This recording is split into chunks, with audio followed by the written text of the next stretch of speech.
Amid the mass protests in several parts of the country against the recently launched Agnipath scheme, railway properties have been vandalized, torched or attacked from Bihar to Telangana. Indian Railways has so far incurred losses of over 1,000 crore rupees, including damage and reimbursement to passengers for ticket cancellations in the past few days.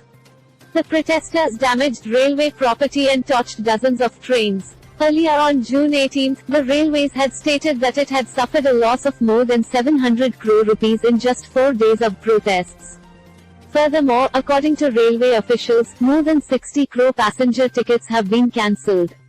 The railway has not incurred as much property damage in a decade as it has incurred in the past few days.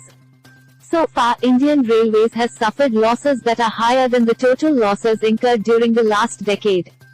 As per the officials, building one general coach costs 80 lakh rupees, while a sleeper coach and an AC coach cost 1.25 crore rupees and 3.5 crore rupees per unit respectively. To build one rail engine, the government has to spend upwards of 20 crore rupees. The 12-coach passenger train costs over 40 crore rupees and the 24-coach train costs upwards of 70 crore rupees. Whether it is a protest or a movement in the country, railway properties are often subjected to destruction.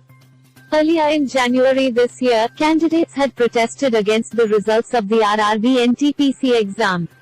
According to the data received from the Ministry of Railways, in 2020-21, the railways suffered a loss of more than 467.20 crore rupees due to the deteriorating law and order situation and protests.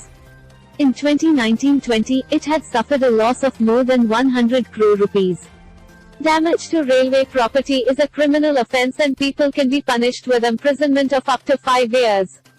A provision has been made for punishment for this in Section 151 of the Railways Act, 1989.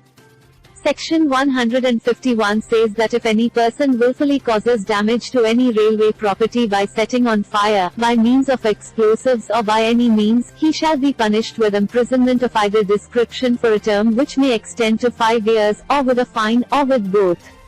What is considered railway property?